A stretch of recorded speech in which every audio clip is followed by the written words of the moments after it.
Party के महासचिव आदरणीय अरुण जी, जिनको आपने अभी तल्लीनता से सुना। मैं दो महत्वपूर्ण विषयों पे यहाँ पर राजनीतिक प्रतिक्रिया रखना चाहता हूँ। जो आज बिहार की परिस्थिति है और जिस प्रकार से फ्रीबीज को लेकर अरविंद केजरीवाल जी राजनीति कर रहे हैं, जहाँ तक बिहार का संदर्भ है, मैं कुछ लिख के लाया हूँ जो 2 दिनों से मीडिया में चल रहा है कि गठबंधन बनने के पश्चात जेडीयू और आरजेडी के बीच जिस प्रकार की गतिविधियां बिहार में हुई है, उससे आपको मैं अवगत कराता हूं। आप देख सकते हैं कि 10 अगस्त को, क्योंकि आप सब जर्नलिस्ट मौजूद हैं, आपके ही साथी और हमारे जानकार जर्नलिस्ट गोकुल यादव जो प्रभात खबर के थे, किस प्रकार से उन्हें जमुई में गोली मार करके उनकी हत्या कर दी गई।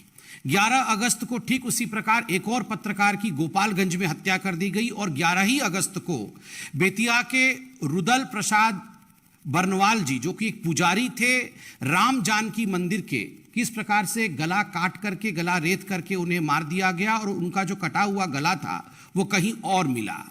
11 अगस्त को किस प्रकार पटना टोयोटा कार शोरूम में एक बहुत बड़ी लूट की खबर हुई, यह भी आप जानते हैं। और 11 ही अगस्त को किस प्रकार छपरा में जहरीली शराब के सेवन के कारण 6 लोग मृत्यु को प्राप्त हुए। छपरा में इससे पहले 13 लोगों की मृत्यु हुई थी, या यूं कह लीजिए जहरीली शराब के कारण 13 लोगों की हत्या हुई थी। और आदरणीय नीतीश कुमार जी के खुद गृह क्षेत्र नालंदा में 10 लोगों की मौत हुई थी। जिलावार आप देख सकते हैं। मैं बहुत जल्दी में जिस प्रकार से बहुत मैं कहूँगा अव्यवस्था फैल रही है बिहार में, उसका एक संस्मरण आपके सामने रखूंगा। जिला पश्चिम चंपारण में 12 वर्षीय किशोरी से सामूहिक दुष्कर्म होता है। मुजफ्फरपुर में व्यवसायी नलिन रंजन के घर दिन दहाड़े घुस लुटेरे 40 लाख रुपए की संपत्ति लूट लेते हैं। नरकटियागंज में नाबालिग से सामूहिक दुष्कर्म होता है। जमुई में प्रभात खबर के गोकुल यादव जी के विषय में मैंने आपको बताया। नदवा में किस प्रकार पटना के बाकरगंज निवासी निशांत कुमार वर्मा का नदवा स्थित आभूषण दुकान पर शटर उखाड़ करके 6 लाख की चोरी की जाती है। यह भी टीवी और पत्रकारिता के माध्यम से हमें खबर मिला है। बाढ़ जिला में बाढ़ थाना क्षेत्र के LIC मोड़ के पास मुहर्रम जुलूस के दौरान जिस प्रकार 2 समुदायों में लड़ाई होती है, यह भी हमने देखा कि वहां पुलिस नदारद थी। ठीक उसी प्रकार पटना सिटी में घर के गेट पर खड़ी शिक्षिका के गले पे बाइक सवार 3 झपट्टा मार करके सोने के चेन को लूट लेते हैं। यह भी CCTV फुटेज के माध्यम से हमने देखा। पटना सिटी में एक महिला की हत्या की जाती है और आरोपी के घर से 4 पिस्तौल बरामद होते हैं। ठीक उसी प्रकार पटना में मैंने अभी कहा कि गार्ड की हत्या करके किस प्रकार टोयोटा के शोरूम पे लूट होती है। और मुजफ्फरपुर में ओराई चौक पर 2 तिरंगे को लेकर आप सब ने देखा। अभी तिरंगे के विषय में माननीय अरुण जी ने हमें अवगत कराया, मगर तिरंगे झंडे को लेकर भी बिहार में किस प्रकार की राजनीति हो रही है। झंडे में भी परिवर्तन किया जा रहा है और वहां भी तुष्टीकरण की राजनीति हो रही है, यह भी हम सब ने देखा है। इसके बाद यह कहना अतिशयोक्ति नहीं होगी कि द जंगल राज रिटर्न्स। जिस जंगल राज के विषय में आप सब ने भारतवर्ष को समय समय पर अवगत कराया था, और किस प्रकार से जब भारतीय जनता पार्टी अपने शासनकाल में रही तो गृह विभाग भी हमारे पास नहीं था, एक्साइज डिपार्टमेंट भी हमारे पास नहीं था, ये विभाग भी हमारे पास नहीं होने के बावजूद हमारे दबाव के कारण जिस प्रकार से एक माहौल बिहार में रहता था कि हत्या, लूट, डकैती, इसके ऊपर अंकुश रहती थी। आज बिहार में जंगल राज रिटर्न्स है। और एक वीडियो आज सोशल मीडिया में घर घर तक पहुंच रहा है। कई मंत्रियों ने इसे ट्वीट किया है, कई जनता ने भी ट्वीट किया है। बिहार के तेजस्वी यादव जी का एक साक्षात्कार है, उसका वीडियो है, जिसमें उनसे 10 लाख नौकरी के विषय में 2020 में उन्होंने कहा था कि हम आएंगे तो 10 लाख नौकरी देंगे। जब उनसे 2-3 दिन पहले पूछा गया कि अब तो आप आ गए हैं तो 10 लाख नौकरी का क्या होगा, तो वो कहते हुए नजर आते हैं कि देखिए अभी तो हम मुख्यमंत्री नहीं बने, हमने कहा था कि हम मुख्यमंत्री बनेंगे तब नौकरी देंगे। बड़े दुख के साथ कहना पड़ रहा है कि ये जो मय की कहानी है, मैं बनूंगा तभी होगा, हमसे कुछ नहीं होगा। ये हमको छोड़ करके मैं पे चले गए हैं। इसी परिवारवाद के खिलाफ भारतीय जनता पार्टी सतत लड़ती रही है और आगे भी लड़ती रहेगी। मुझे लगता है इस वीडियो के सत्यता के विषय में क्या अभिप्राय उप मुख्यमंत्री और परिवार का इसमें था, इस विषय में एक प्रेस कॉन्फ्रेंस करके तेजस्वी जी को बताना चाहिए कि आखिरकार हम बड़ा है या मैं बड़ा है। तो जंगल राज रिटर्न्स के बाद अब हम अरविंद केजरीवाल जी के झूठे वादे और ये जो फ्रीबीज की कहानी अरविंद केजरीवाल जी कहते रहते हैं उसके विषय में बताना आवश्यक है। बंधुगण, अरविंद केजरीवाल जी का एक ही मत है, एक ही उद्देश्य है, कैसे भी करके आम आदमी पार्टी और अरविंद केजरीवाल जी की प्राधान्यता स्थापित हो देश में, उनके एम्बिशंस फुलफिल हो, उनकी महत्वाकांक्षा आगे बढ़े। इसलिए झूठ दिन पर दिन किस प्रकार से वो परोस रहे हैं ये हम देख रहे हैं। ये कल फ्रीबीज क्या है, वेलफेयर स्कीम क्या है, इसको लेकर लड़ाई हुई। फ्रीबीज क्या है और वेलफेयर स्कीम क्या है, बेनिफिट क्या है। देखिए, बेनिफिट का अर्थ होता है कि एक टारगेटेड ग्रुप को, एक टारगेट ग्रुप है जो इकोनॉमिकली आर्थिक दृष्टिकोण से कमजोर है, उसको सबल कैसे बनाया जाए, उसको आत्मनिर्भर कैसे बनाया जाए, उसके अपने पांव पर वो ग्रुप जो है वो खड़ा हो सके। एक टारगेट ग्रुप के लिए काम करना, उसके लिए गवर्नेंस करना, उसके लिए विषय भेजना, ये बेनिफिट है, ये वेलफेयर स्कीम है। मगर जो फ्रीबीज होता है वो गरीब के नहीं होता है, वो सबके लिए होता है।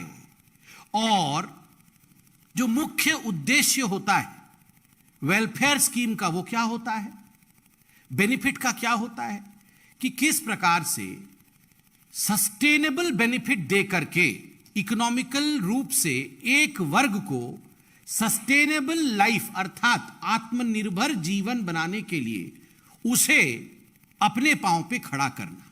जैसे गरीब कल्याण योजना, 80 करोड़ जनता जो पेंडेमिक के समय, कोविड के समय एक ऐसी परिस्थिति में थी कि यदि नरेंद्र मोदी जी की सरकार उन्हें टारगेट करके उनके लिए राशन नहीं भेजते तो आज उनकी परिस्थिति किस प्रकार की होती, वो अचिंतनीय हो जाती। ये होता है टारगेटेड डिलीवरी।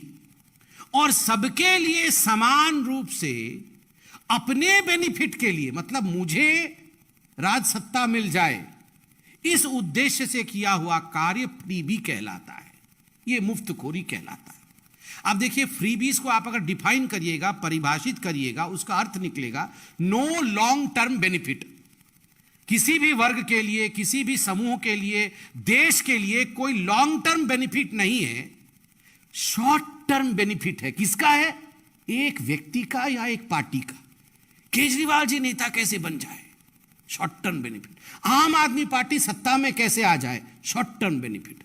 तो जिसको अंग्रेजी में कहते हैं बेट, BAIT, बेट, जिसको कहा जाता है दाना डाल करके मछली पकड़ने की कोशिश, ठीक उसी प्रकार ये जो फ्रीबी है ये एक बेट है।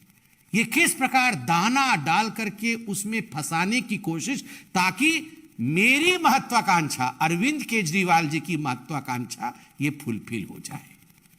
ये अरविंद केजरीवाल जी ये इस प्रकार से एक्टिंग करते हैं ना कि जैसे पूरी दुनिया की चिंता उन्हीं को है, केवल अपनी चिंता है, मैं, मेरा और मेरी पार्टी, इसका भला कैसे हो। और जहां तक मोदी जी और इस सरकार की, भारत सरकार की चिंता है, गरीब और गरीब कल्याण। जो गरीब है, इसीलिए तो आज गरीबी रेखा के ऊपर भारतवर्ष में गरीब उठ पाया है। इसका जो विवरण है ये आज यूनाइटेड नेशन दे रहा है। ये विषय आज विश्व के पटल पे चल रहा है कि नरेंद्र मोदी जी की 8 वर्ष में होते हुए अति गरीब लोग जो थे उनकी संख्या में वृद्धि नहीं हुई, और गरीबी रेखा से ऊपर जो लोग थे, जो नीचे थे, वो आज ऊपर हुए। ये होता है टारगेटेड। और मैं अब अरविंद केजरीवाल जी का एक बहुत गंभीर विषय पर पोल खोलने वाला हूं। एडवर्टाइजमेंट करने में अरविंद केजरीवाल जी, उनसे आगे कोई नहीं जा सकता। कैसे गंभीर सा चेहरा बना करके आप याद करिए वो निकलते हैं टीवी पे। सुबह टीवी ऑन करिएगा तो केजरीवाल जी आपको नजर आएंगे, दोपहर को केजरीवाल जी और शाम को भी, मतलब पूरा दिन टीवी पे रहने वाले केजरीवाल जी कैसे पैसा खर्च करते हैं। मैं आपको एक उदाहरण दे रहा हूं। 2015 में अरविंद केजरीवाल जी की सरकार एक योजना लेकर आए कि हम शिक्षा को लेकर बहुत गंभीर है, इसलिए दिल्ली उच्च शिक्षा और कौशल विकास गारंटी योजना, ये मनीष सिसोदिया जी जो उनके मंत्री हैं, तो जो अभी घोटाला किया था ना एक्साइज वाला, वही मनीष सिसोदिया जी। तो ये मनीष सिसोदिया जी 2015 में एक स्कीम लाए अरविंद केजरीवाल कि हम जो है बच्चों को लोन देंगे और बच्चे जो 10वीं और 12वीं में हैं ये लोग लोन लेके बिना गारंटी के, कोई गारंटी नहीं, कुछ नहीं, कोलैटरल नहीं, कुछ भी नहीं, हम दे देंगे 10 लाख का लोन देंगे एक बच्चे को और ये सब उच्च शिक्षा में जाएंगे। और इस साल 21-22 में 89 ऐसे छात्रों ने इस योजना के अंतर्गत अप्लाई किया कि अरविंद जी हमें लोन दीजिए, आपने कहा था। तो 89 में से अरविंद केजरीवाल जी ने बहुत अध्ययन किया, मनीष सिसोदिया जी ने अध्ययन किया, बहुत अध्ययन करने के बाद 2 लोगों को लोन दिया। मतलब इतने लोगों ने अप्लाई किया, इनको केवल 2 लोग दिखे कि 2 लोग ही दे सकते हैं, काबिल हैं। तो 2 बच्चों को सिलेक्ट किया, कितना दिया होगा पता नहीं, किसी को 5 भी दे सकते, किसी को 6, मैक्सिमम चलिए मान लीजिए 10 लाख दे दिया।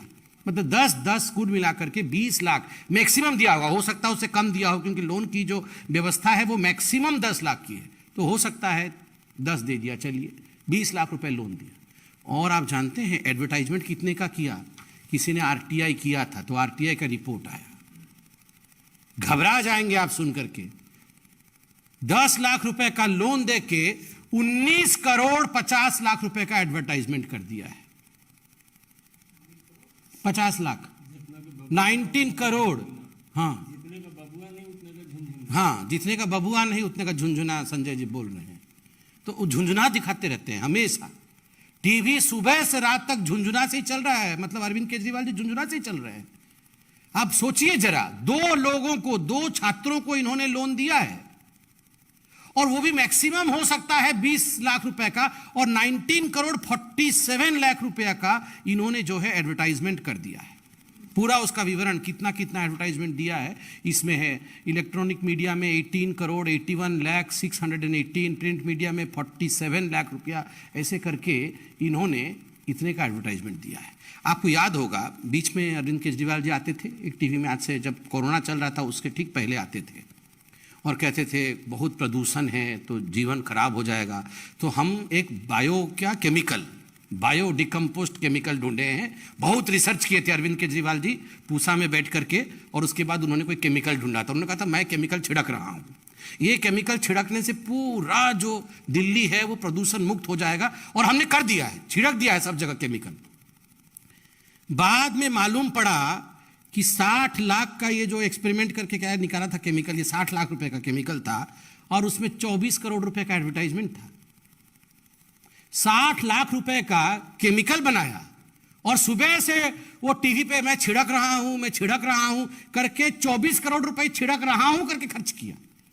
2 बच्चों को यहां पर लोन दिया और 19 करोड़ रुपया से अधिक खर्चा किया है, 19 करोड़, ये बताने में कि मैंने लोन दिया। ये अरविंद केजरीवाल जी की कहानी है और सुबह से शाम तक ये फ्रीबी कर रहे हैं। He is just an election bee मतलब BEE, मधुमक्खी। मतलब जैसे ही इलेक्शन आएगा भन बना करके झूठ बोलना और पूरे माहौल को खराब करना कुछ नहीं, केवल एडवर्टाइजमेंट करना, यही उनका विषय है।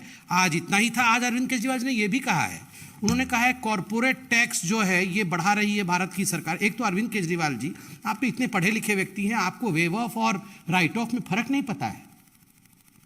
आप बोल रहे हैं कि बहुत अमीर साथियों का 10 लाख करोड़ रुपया का जो है लोन मोदी जी ने राइट ऑफ कर दिया, मतलब माफ कर दिया। अरे राइट ऑफ और वेव ऑफ अलग होता है। जनता जनार्दन जरा भेजिए इनको चिट्ठी लिख के कि राइट ऑफ और वेव ऑफ में क्या फर्क होता है।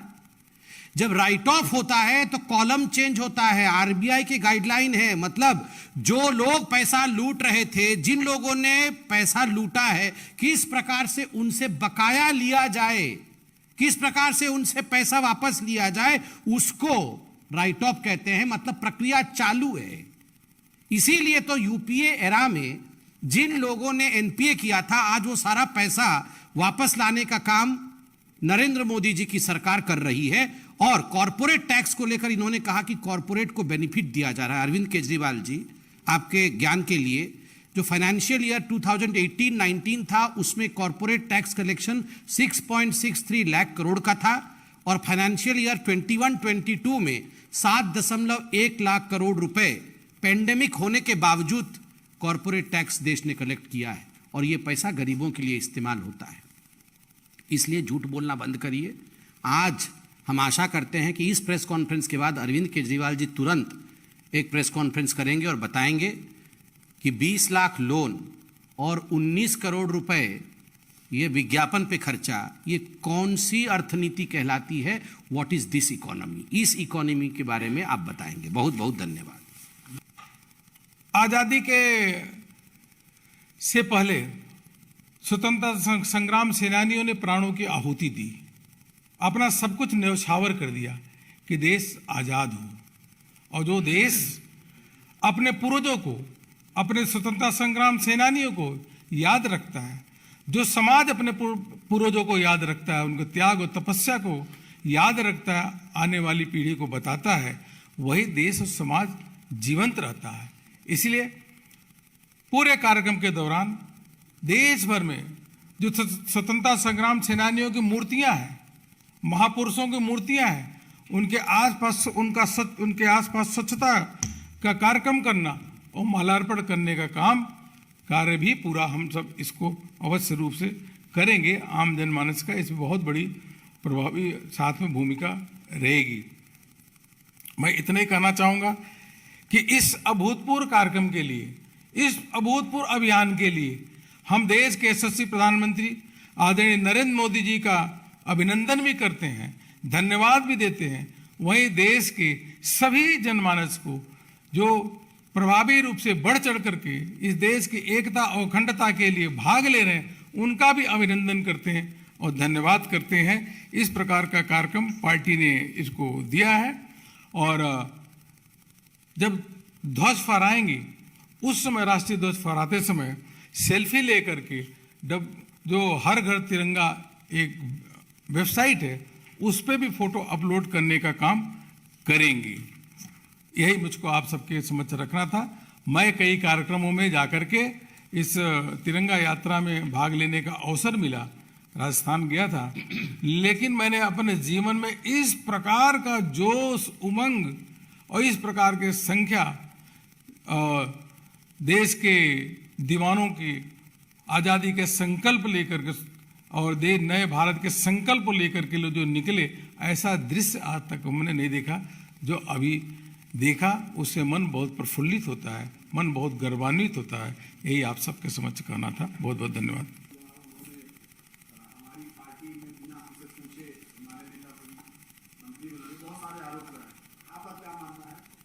देखिए, इस पे कोई कमेंट करना उचित नहीं होगा। नीतीश जी तो उस समय भी मौजूद थे जब उनके मंत्री बने थे, उनके उसी समय बोलते। आज बोल के क्या लाभ है? स्वाभाविक है, लोग उन्हीं से प्रश्न पूछेंगे। ठीक है, विपक्ष को एकजुट होना चाहिए, ये काम विपक्ष को ही सोचना चाहिए। अब आदरणीय नरेंद्र मोदी जी, जेपी नड्डा जी, अमित शाह जी, इनका तो काम नहीं है ना कि विपक्ष को एकजुट कराना और विपक्ष कैसे मजबूत हो उसके लिए प्रशिक्षण वर्ग लेना। ये काम तो खुद विपक्ष को ही करना पड़ेगा। अब इतने साल से वो एकजुट नहीं हो पा रही है। अभी भी हमने राष्ट्रपति चुनाव में, उपराष्ट्रपति चुनाव में देखा, ये उनका विषय है, उनसे पूछिए।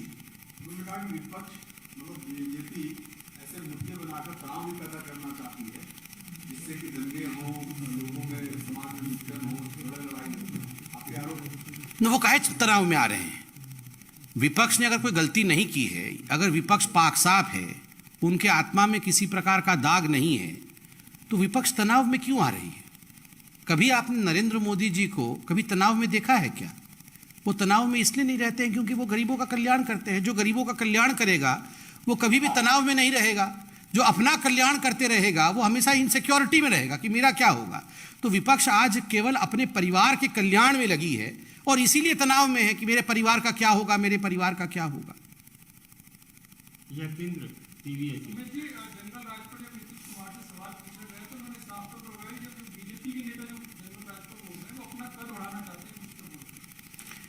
देखिए, बहुत फर्क है कल, आज और कल में। जंगल राज को तो गढ़ने वाले ही आदरणीय नीतीश जी थे कि जंगल राज हुआ है और लालू जी के राज में हुआ है, तो हम तो वही दोहरा रहे हैं। और मैंने अभी जो फहरिस्त पढ़ी 10, 11, 12 तक जो सब हुआ है बिहार में, यदि हत्याएं होती है, दुष्कर्म होता है, लूट होती है, डकैती होता है, तो उसको अगर जंगल राज नहीं कहेंगे और हम चुप रहेंगे तो आप बताइए क्या ये हमारा धर्म है एक राजनीतिक पार्टी के रूप में? हमारा काम है जनता की रक्षा करना, विषयों को आप तक पहुंचाना, उत्तर देना उनका काम है, वो उत्तर दें। धन्यवाद।